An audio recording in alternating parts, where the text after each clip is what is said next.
I'm not going to say a single word about the Tennessee Titans record against the Indianapolis Colts because I was a punter, and there's no reason for me to talk about that. With that being said, we did not punt much against the Tennessee Titans, so you probably have no clue who I am to begin.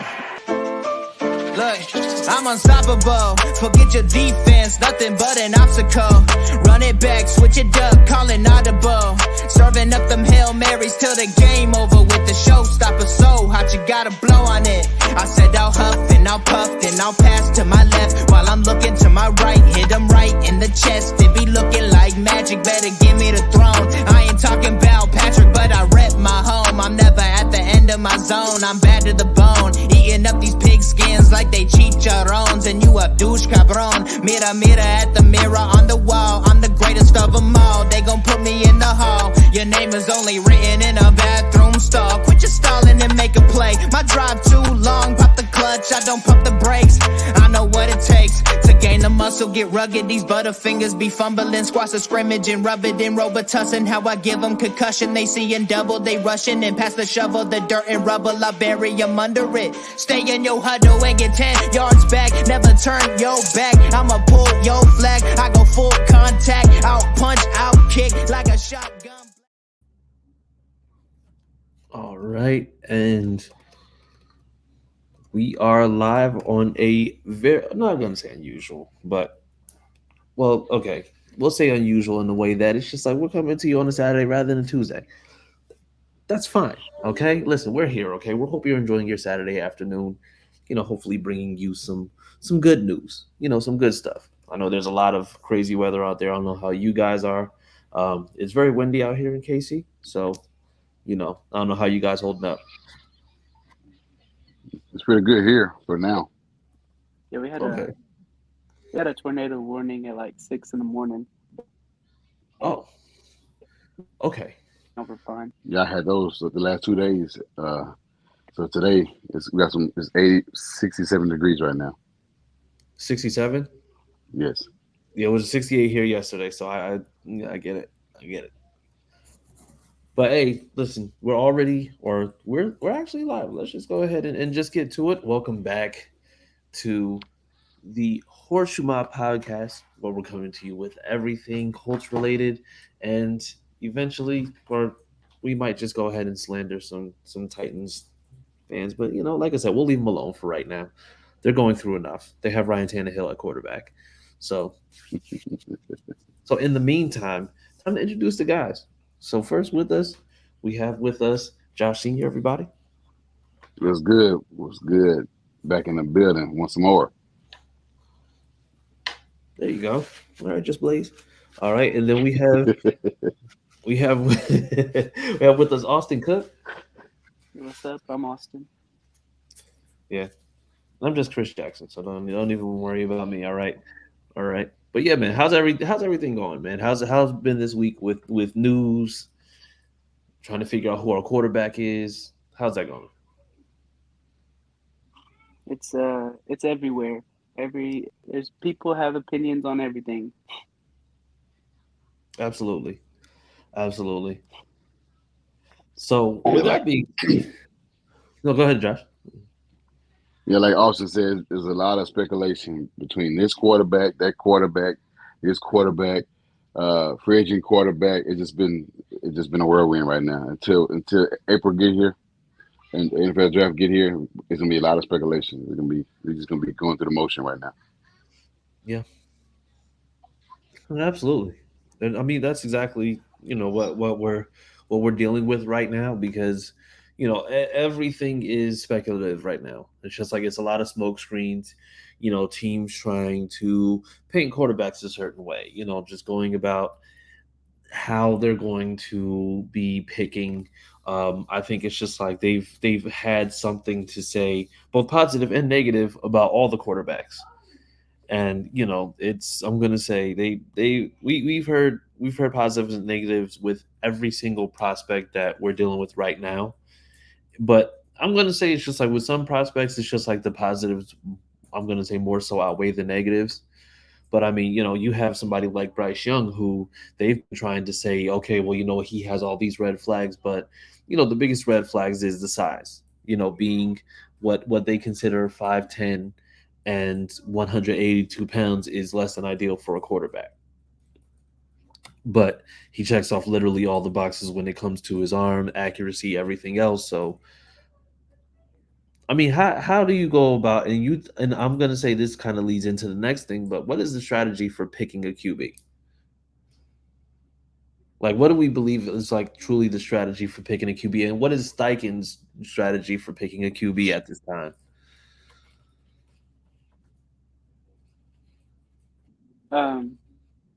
Well, when you talk about strategy, Chris Ballard said he wants somebody with an accurate arm, good decision making. Yeah, just what you would want out of any quarterback, really. I think Steichen's offense calls for more of a running type quarterback, which I would say any of the prospects, anybody that we're talking about can run. Yeah. So. Yeah, and it's funny that you mentioned like what Ballard said, because he's just like he wanted somebody, or he's looking to pick someone who has accuracy. But then Steichen said a couple days after that, he's just like, you can teach accuracy.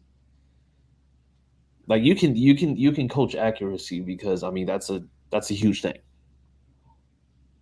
But but Josh, what do you say in regards to like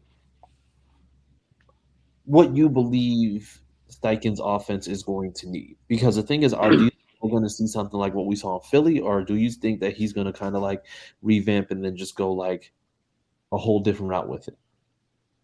Well, it's based on, watching his presser the other day. I think it was before the pro day started.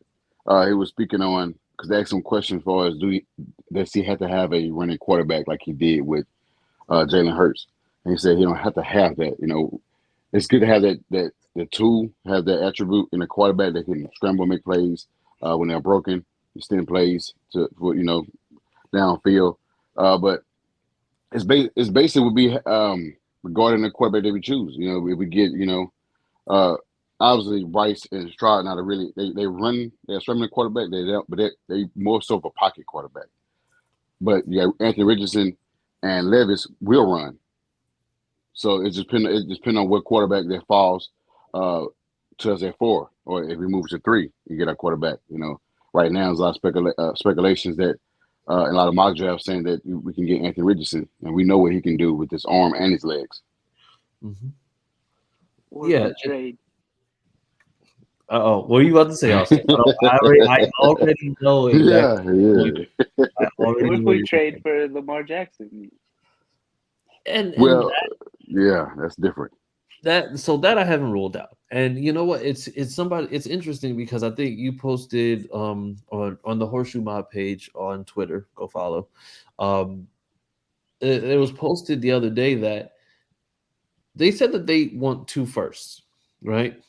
Now the thing is, when you say 2 first, you're talking about potentially 2 future first.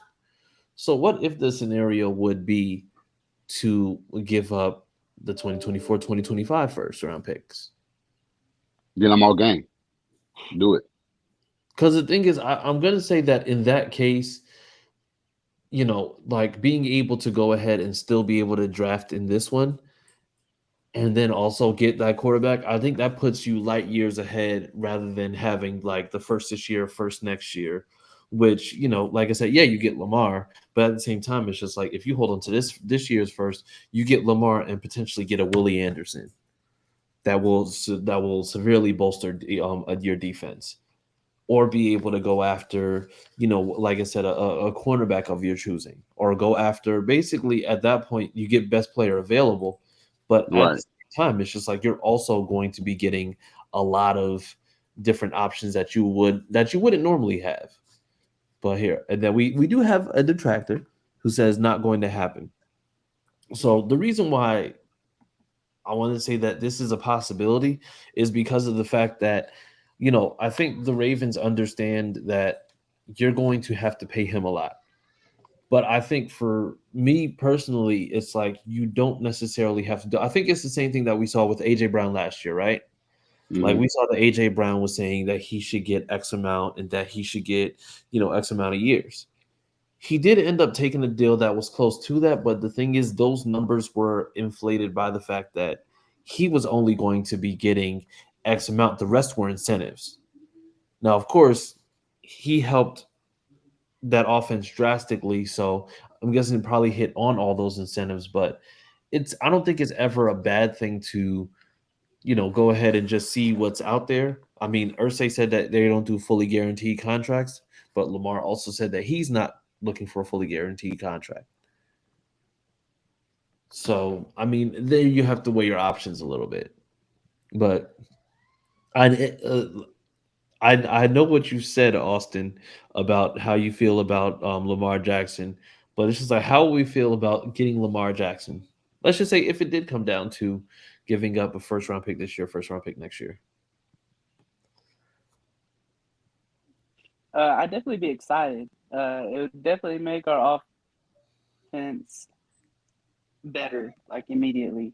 Bringing Yeah. in a 26-year-old that's already won an MVP, that shown he can throw if he has anybody to throw it to, and he can also run better than almost any quarterback I'd say in the whole league. Justin Fields is on the come up, but I think he's a better runner than him as Yeah. of right now. Yeah. And then what about you, Josh? How would you feel, like I said, if it came down to a first this year, first next year? Like Austin said, you know what you're getting from Lamar. You know what type of quarterback he is. He's already established. He don't need a development stage. He don't have to sit down a year or two uh, before playing. He's gonna immediately make our offense that much deadlier, especially with JT at back. Not saying that the run backs he had in Baltimore were bad, but none of them were on JT level the past 3 years. Mm-hmm. So that make our offense much deadly. I mean, yeah, we got Pittman in receiver, and we got uh, Isaiah McKenzie, we got Michael Pittman, and we got and Ashton Doolin at receiver, and then you got nice tight ends. He loves tight ends, so you got Jelani Woods, Granson, and you have Ogletree. You just have a list that he can throw to. And of course, he like to run. He's gonna run. He's gonna run. Which like you said, it's part of Steichen's offense. He had a lot of mobile quarterbacks outside of Rivers, so it makes our offense go from what dead last to potentially top 10, top 5. Yeah. Yeah, and you know what? I want to because there's a couple more comments, but they said the cost is too much, which I see that. Like I said, I see like the first this year, first next year is a tough ask, you know. But the biggest thing I'm going to say is just like giving up a first round pick this year. It's just like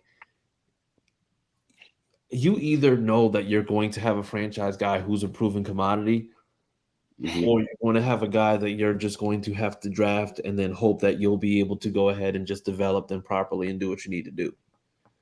So the thing is, for me personally, because there's a couple ways you go about it. If we're being skeptical, it's just like, okay, this does come with a lot of question marks. Is injury going to be an issue? Which to me personally,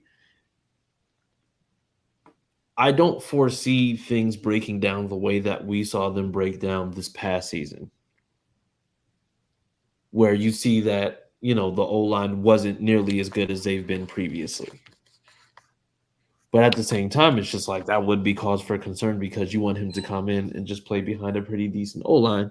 But I mean, what, that there is risk with that. So that's fine. But the thing is, if I'm being more optimistic, I'm also talking about the fact that Steichen is going to come in and he's going to play and do exactly what it is that he needs to do on a, I'm going to say, week-to-week basis. Like he's going to have the team set up properly to be able to make sure that Lamar's not thrown in those same situations that Greg Roman had Lamar in last season. We're not going to have those breakdowns. I have a feeling it's just like, well, we're going to go after another wide receiver. They'll probably, I want to say with those first 2 picks, they'll probably end up addressing offense. Because no matter which way you go about it, you're going to need to bolster the O-line and you're going to need to bolster that wide receiver core. I still think they should go after at least go after DeAndre Hopkins. At least get a flyer. I know right now they say his contract is the issue right now because he's roughly at 18, 19 million Yeah. For the season. So there's going to be an issue right now because I don't know if Arizona going to take half of that or, it's just a lot of questions because they want, 2 seconds for him? Well, I don't even think they want 2 seconds. I think at this point they're just throwing stuff around. Okay. I think it was reported that was the case, but I don't think that's absolutely the case. Also, when you talk about giving up draft picks, we gave up a first and a third to take a chance on Carson Wentz getting back to what he was. Yeah. Like, Lamar hasn't dropped off. No, He's still hasn't. been a good quarterback. So giving up 2 firsts rather than a first and a third, it's not like it's not too much. For a proven quarterback. Yeah. Because I mean, let's say, even if we try to acquire Aaron Rodgers, it's still gonna require first at least. And he's about 40. He's about 40. So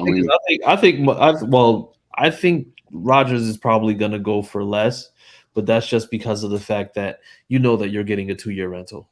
Like this is but Aaron Rodgers to the Jets is a boomer bust thing. Like that's basically them just trying to get somebody in there as soon as possible. And that's the Packers trying to offload that contract because his contract is awful. Yeah, $50 million. Yeah.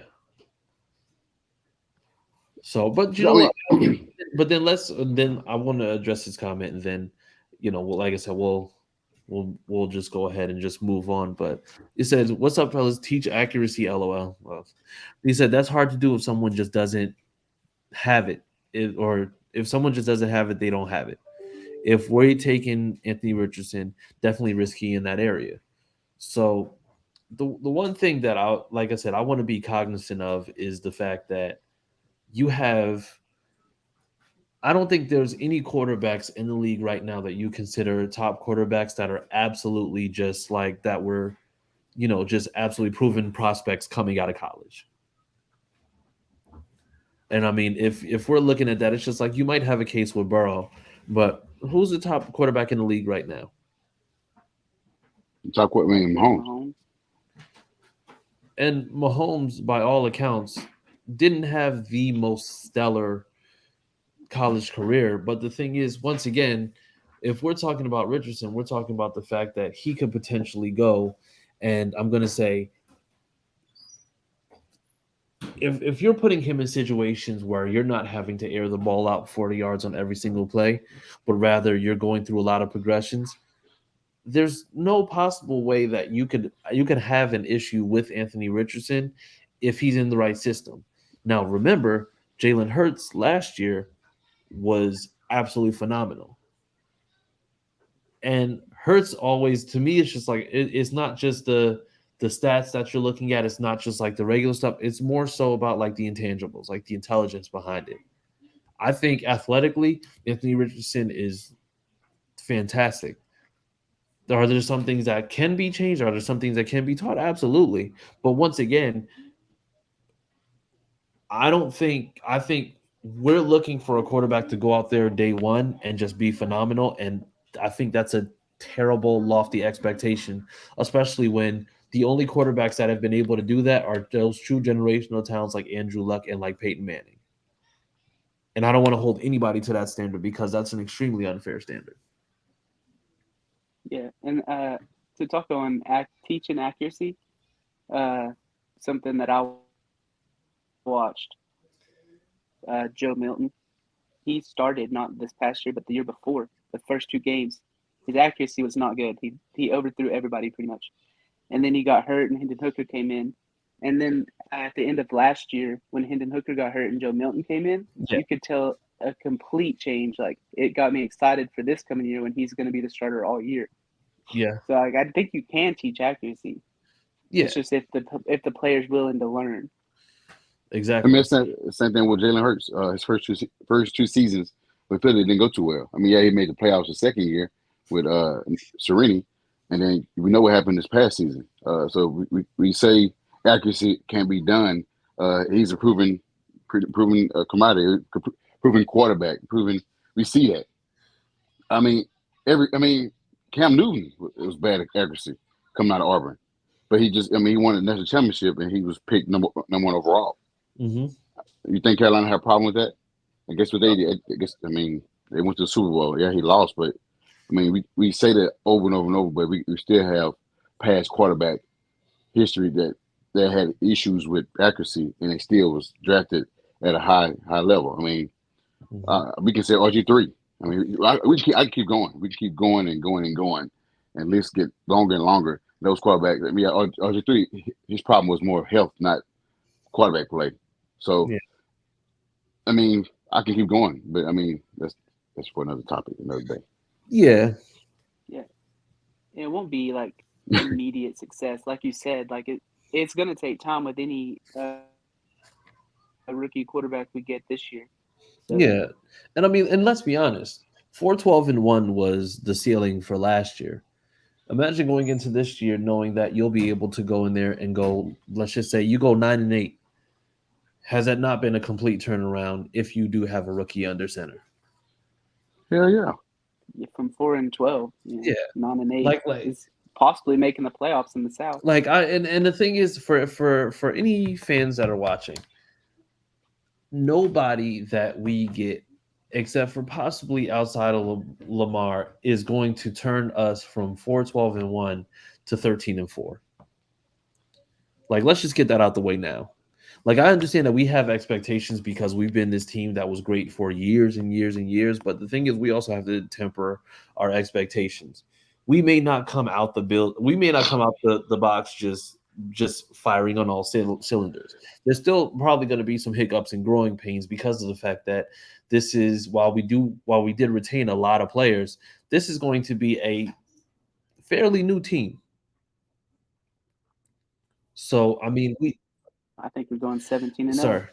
Sir, only place that you go 17-0 is on TikTok, sir. All right, let's just get that out the way now. You go 17-0 on TikTok when you go and you pick with your teams and whatnot. So yeah,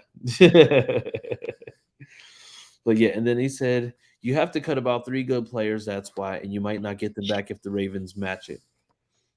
But technically, you don't have to cut 3 players because let's just say any contract that you go and that you give Lamar, you can pretty much just put the contract out there any way that you want.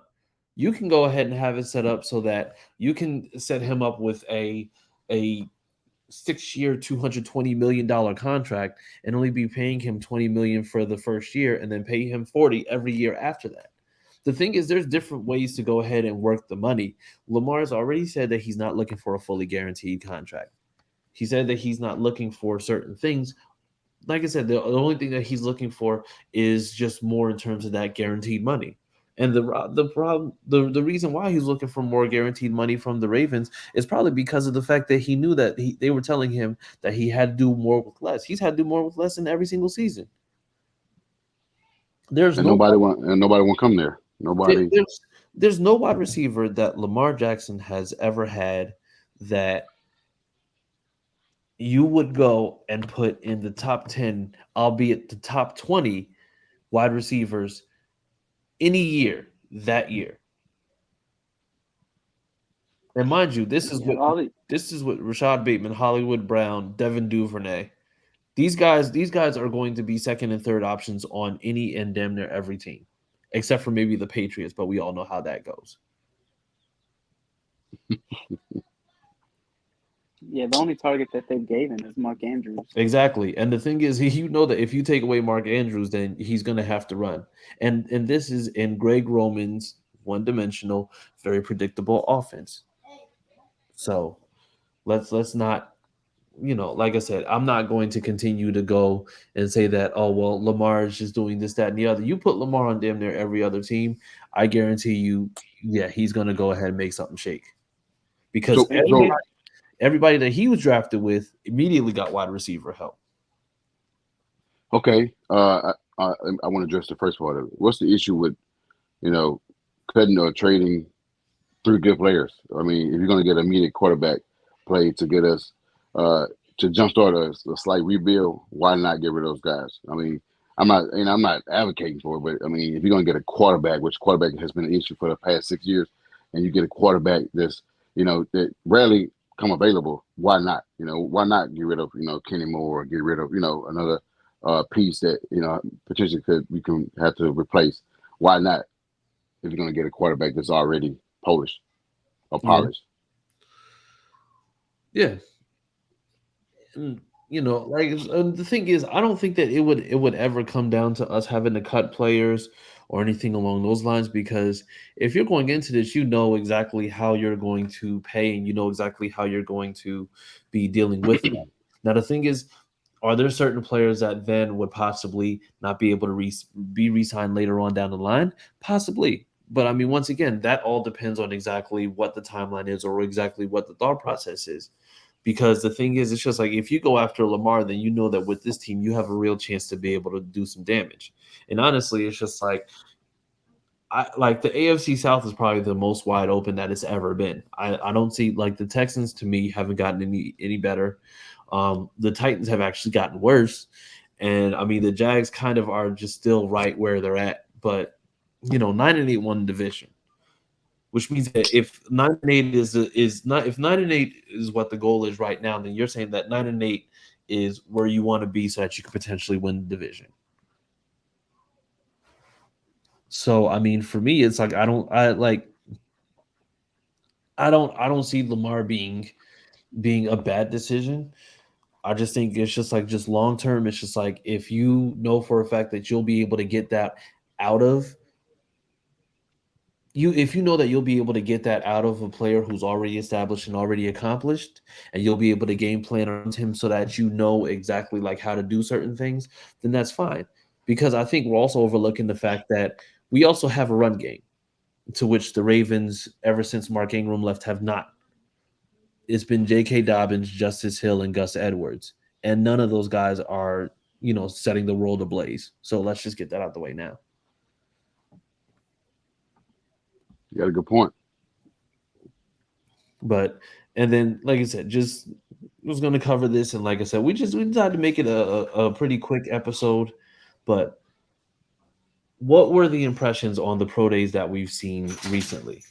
Because we got a chance to see Bryce Young, CJ Stroud, and Anthony Richardson. So what were the impressions of each of those three? I mean, the only one that was a surprise was Levis. The other ones did what they were supposed to do. Did what they have done already. I mean, we didn't see Bryce at the combine, but to see him in pro day, I mean, we see what we have. Well, at least I have seen what he's capable of doing for the past couple of years.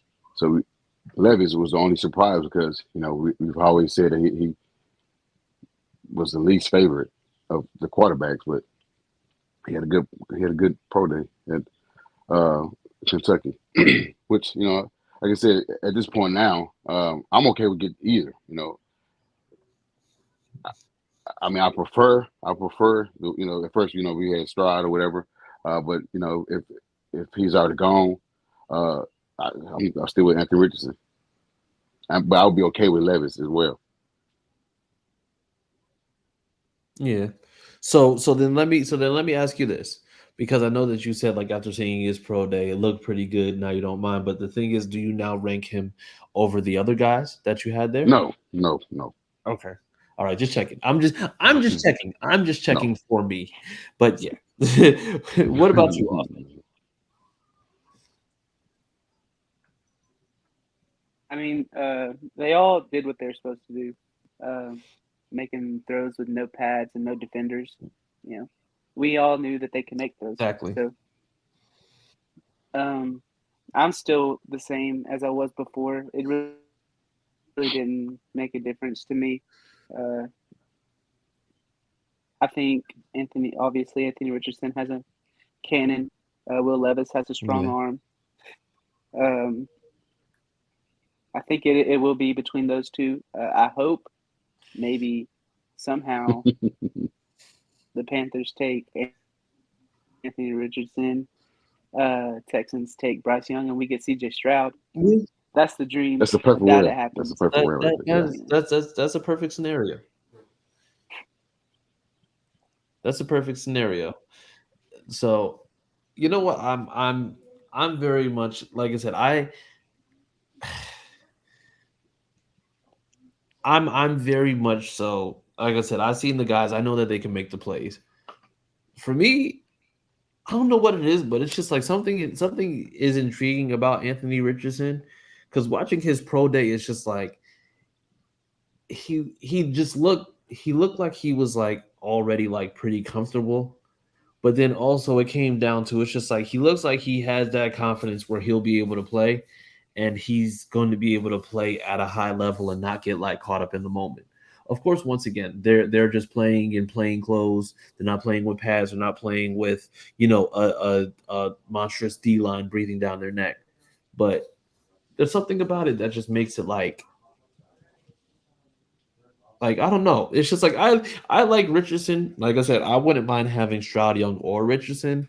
Levis, I mean, if it happens, it happens. But and then we all know it's just like Hendon Hooker on the outside shot is like, okay, that would be pretty awesome. So I don't know. Like I said, I think we'll see. But we want to go ahead and address these last few, and then we're going to get up out of here. But he said you're giving up players of your roster and draft picks, so you're going backwards to me. Well, technically, so if you end up trading for Lamar, you're not giving up any players.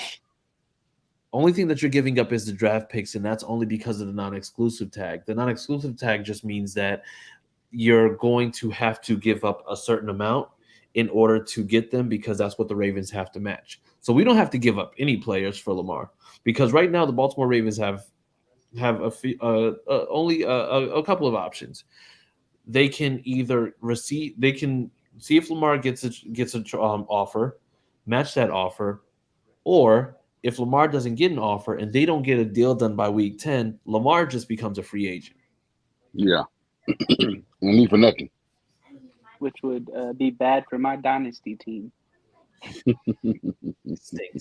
Stinks. However, it happens. I mean, like I said, it's just I don't do dynasty. I don't do dynasty for that very reason.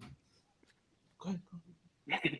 Unless you're saying Leslie Allen, I can't say the name, is saying that we had to trade prior to trade our players to another team prior to making the trade for Lamar for the cap reasons, because I think we under 20 million and his exclusive tag is 32 right now. Yeah. Well, the thing, so we wouldn't have the exclusive tag. We wouldn't have to deal with the exclusive tag. The thing with the exclusive tag is that that's the amount that Baltimore would have to pay based on that tag amount. If let's just say they just gave him the franchise tag, then it would have been somewhere around like 44 million that they would have had to pay.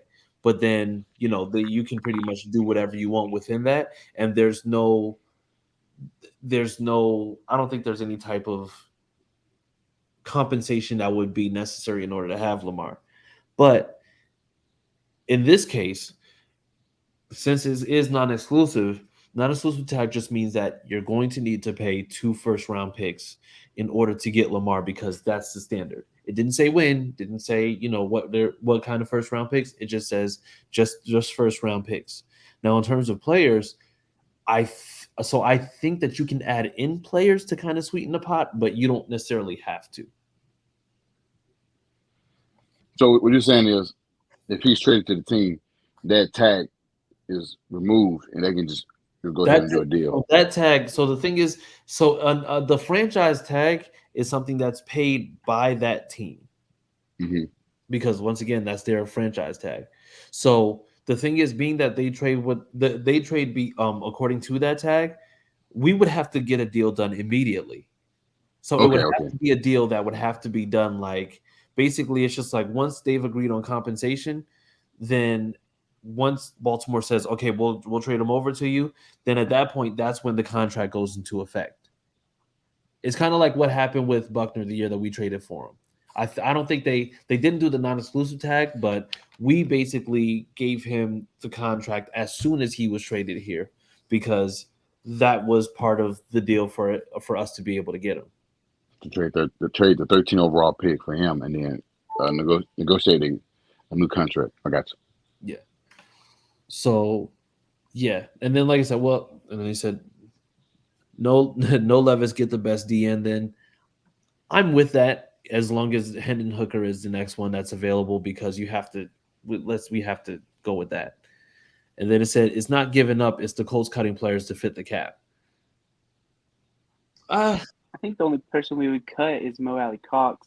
We could, Kenny Moore as well. what is it? Renegotiate contracts like with Buckner, with Shaq, Leonard. you know. yeah. Or even Nelson. Yeah, But the other thing is that once again, it's just like Yeah. just to make sure we have the cap space. It's just like he could honestly get like 10 million this year and then just get a signing bonus. And signing bonus doesn't go against the salary cap. Signing bonuses go against team funds. Basically, what you're saying is ways around it. It ain't just what we see in the black and white. Like let's be completely honest here. The Rams have literally gotten by for like the last like 6 or 7 years not having any cap space, or even the Saints. The Saints are negative 80 mil in cap every year and somehow happen to figure out how to save 120 mil in cap and have $40 million. Like there's ways around the salary cap that makes it so that you don't have to worry about as much. So The Chiefs, it's like the there's Chiefs and the Dolphins are doing it right now. the Chiefs had $730, I think the year before last, and then they managed to get like 20 million out of nowhere. Like how? Yeah.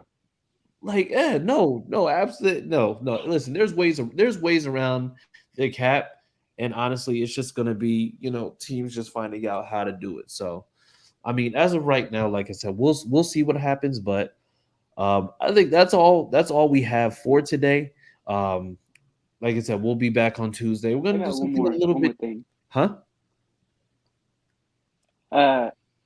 So also just with the pro days, we sent area scouts to everybody except to Florida's. We sent like Morocco Brown or whatever his name is. Yeah. So, I mean, is that tipping their hand on who they're thinking about getting, or is that to show people like, I don't know, is it smoke and screens, or is that who we're going after? Yeah, I mean, it's possible because the thing is, I think we sent it to everywhere except Florida, but I think they met with Anthony Richardson at the combine.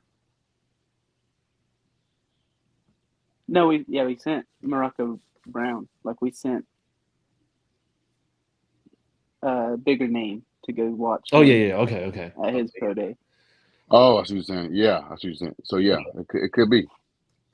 I mean, like I think at this point, it's everything that we're seeing is just basically just so that teams can do whatever.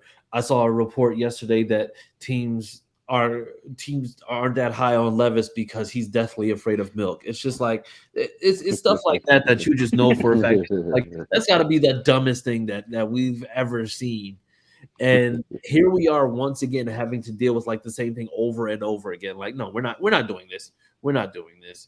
But yeah, so they said, and so we're not doing this. We're like no. You know what? We're going to see over the next few weeks exactly how things shape up.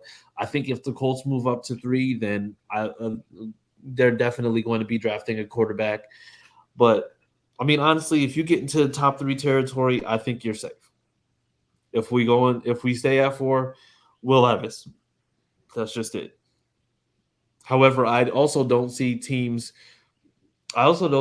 that we'll have 4 straight quarterbacks gone in the first 4 picks, because I think the only other time that you would have seen something like that would have been, let's just say not even that, but it's just like during the Burrow draft, where it's just like you had Burrow, Tua, and Herbert go in the first 6 picks.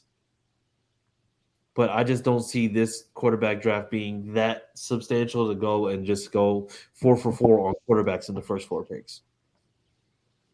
Yeah, they has a rumor that Seattle can move to 3. But that's crazy because they just paid Geno too. Like, it's a lot. But you know what? We'll talk more about that on Tuesday, and we're gonna actually have a very special episode on Tuesday, where we're going to be we're gonna have a little bit of a panel.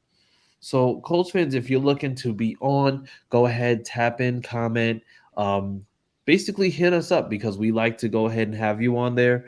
We got some things coming up, and then hopefully, like I said, me and Austin will be at the draft, so we actually might do like a live stream. Have Josh on there, so he can control Hurricane Kids over there, and then we'll be out there as Horseshoe Mob vicariously with Josh. So yes, so we will definitely be there. But in the meantime, guys, um, who would, or matter of fact, just like let the people know exactly where they can find you on social media.